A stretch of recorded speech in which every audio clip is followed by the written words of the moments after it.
Number 8. Joshua Inscho.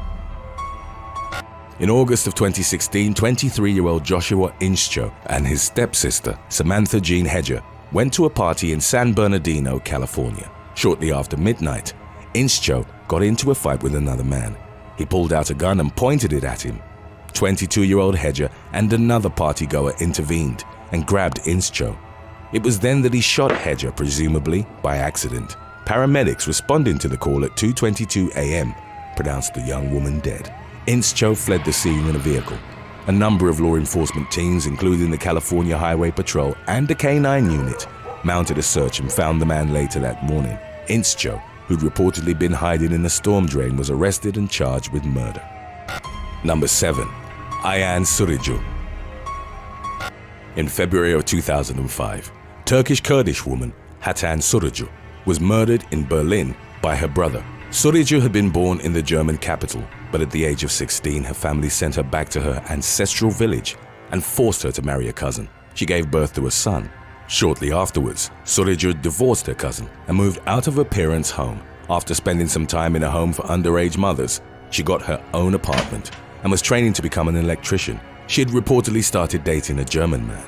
On February the 7th, at a bus stop near her home, Suriju was shot in the head 3 times. Within a week of the killing, Berlin police arrested 3 of her brothers. Ayan, the youngest of them, confessed to the shooting while the others were acquitted. The stated reason was that his sister had brought shame to the family name. He was sentenced to 9 years in prison and following his release in 2014 was deported to Turkey. There was a significant degree of public outrage in the aftermath of the 23-year-old's death, which was seen as a disregard of human rights.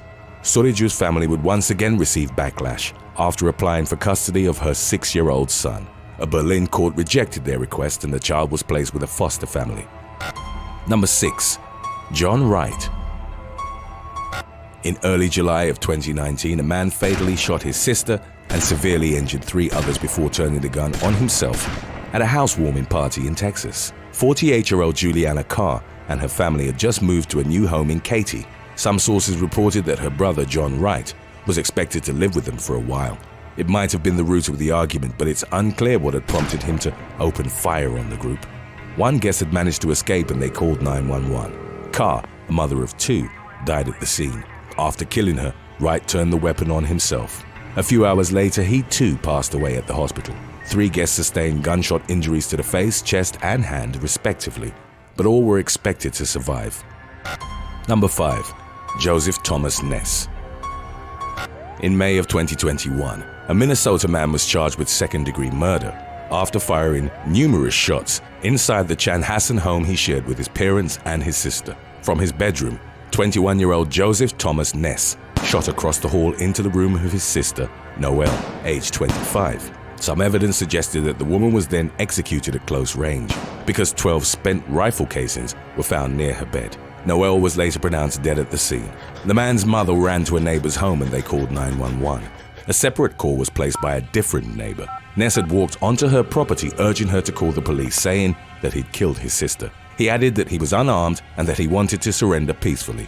The man was arrested and the police subsequently found hundreds of rifle casings inside the home. There were bullet holes in the walls and multiple windows had been shattered. The police discovered 6 rifles owned by Ness, including AR-15 and AK-47 variants, along with high-capacity drum magazines and ammunition. The investigation into the case is ongoing and Ness's motives remain to be determined. Number 4. Savan Schultz. On August the 18th of 2016, Michigan teenager Savan Schultz strangled his half-sister to death at the home they shared in Grand Rapids. 16-year-old Schultz and McKenna Hilton, aged 18, shared the same father. The relationship between him and Hilton's mother had had its share of problems, as the couple had separated and reconciled several times. These tensions are believed to have also affected the relationship between the half-siblings. Hilton's mother became increasingly worried as she wasn't able to reach her. She called her workplace at Target and was told she hadn't come in and that they weren't able to contact her. She then turned on the news to find that a dog walker had stumbled upon a young woman's body in a wooded area near Emerald Lake. Among the details regarding the victim's appearance, the report mentioned that she was wearing a Pandora bracelet with an owl pendant. It was the exact same bracelet that Hilton's mother had given her for graduation. She and the teen's father went to the police, where it was confirmed that Hilton had been killed. A series of interviews followed. The family initially didn't suspect Schmutz, as he'd been consoling them and seemed deeply affected by Hilton's death. However, his story quickly began to unravel when he was pressed by investigators. He ultimately confessed to killing his sister and then dumping her body.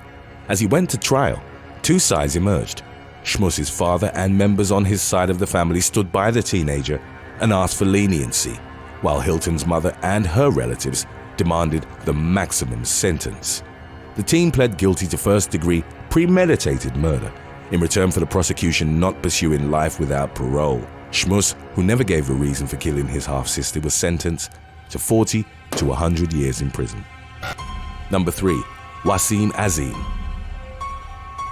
Wasim Azeem, better known to her followers as Kandil Balok, was a Pakistani model, actress, and one of the country's first social media celebrities. She became popular due to her pictures and videos, which often touched on various topics deemed outrageous and controversial by conservatives in the Pakistani community. Due to her unapologetic behavior, Balok was compared to Kim Kardashian by several international news outlets. Some of her followers praised the 26-year-old for going against societal conventions and living life on her own terms, but also for discussing topics like her rights as a Pakistani woman. The controversy that Balok had generated resulted in death threats, as well as the release of information showing her hometown and her father's name. By the summer of 2016, the influencer had told a media outlet that she no longer felt safe in Pakistan. Balok's father, Mohammed, had spoken in favor of her, lauding her bravery, while also claiming that she supported the family and her siblings. On July the 15th of 2016, while at her parents' house in Multan, Balok was drugged and killed by her brother Wasim. As the woman slept, he covered her mouth and nose until she succumbed to asphyxiation. A second sibling, Aslam Shaheen, was named as an accomplice for allegedly persuading Wasim to go through with the murder. Balok's body was discovered by her parents. The woman's father believed that she'd been killed for her money. However, in a press conference following his arrest, Wasim claimed that he was proud of killing his sister, describing it as a way of restoring honor to the family's name. He said that girls are born only to stay at home and to honor their families by respecting traditions. Wasim admitted to being a drug addict, but claimed he was sober when killing Balok. Her murder was condemned internationally by numerous public figures, including British Prime Minister Theresa May, Madonna, and Miley Cyrus. The murder reignited conversations regarding the way women were treated in Pakistan. According to the country's independent Human Rights Commission, roughly 1,100 honor killings had occurred in 2015 alone. Today's topic was requested by Gavin Todd. If you have any other topics you'd like to learn about, subscribe and let us know in the comments section below. Number 2. Darshan Kelly. In early 2020, a Denver man stabbed his teenage sister to death and then dumped her body in a trash can outside their home in the Montbello neighborhood. The killer was identified as 25-year-old Darshan Kelly, who, according to his mother, suffered from schizophrenia. Doorbell camera footage showed him dragging a black bag, which appeared to be heavy, and placing it in the trash can. The remains of his sister, 17-year-old Marnie Kelly Mills, were found inside, along with trash later identified as coming from Darshan's room. She had sustained fatal stabbing injuries to her neck. Neighbors claimed that the two often fought and that Darshan had threatened to kill Marnie in the past, which caused the teenager to fear him. Darshan didn't give a reason for the killing, but it's believed to have been connected to his mental health. In the aftermath, a candlelit vigil was held in front of the teenager's home. Official They Will Kill You merchandise is now available at theywillkillyou.com. Some of it is to die for. Number 1. Named Waraka. In late February of 2016, an Indian man slaughtered over a dozen members of his family in the village of Kasawadavli, about 17 miles north of Mumbai. 35-year-old Named Waraka had invited them over to his home for a birthday party. 3 of his married sisters lived out of town, and he made sure to tell his brothers-in-law to arrive the following day. They all had dinner, which was believed to have been laced by Waraka with a sedative, since no screams were initially heard coming from the home.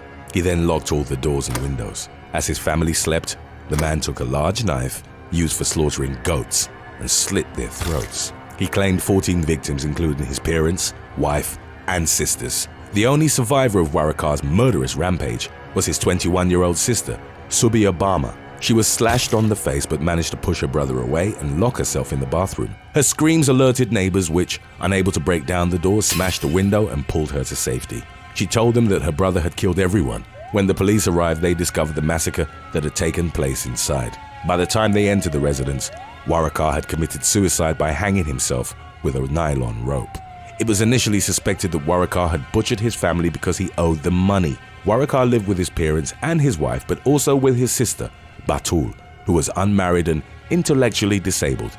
In January, Batul had told her other sisters that Waraka had taken advantage of her. He somehow found out and massacred his family out of fear of being exposed. Thanks for watching. What's the worst thing you've ever done to your brother or sister? Let us know in the comments section below.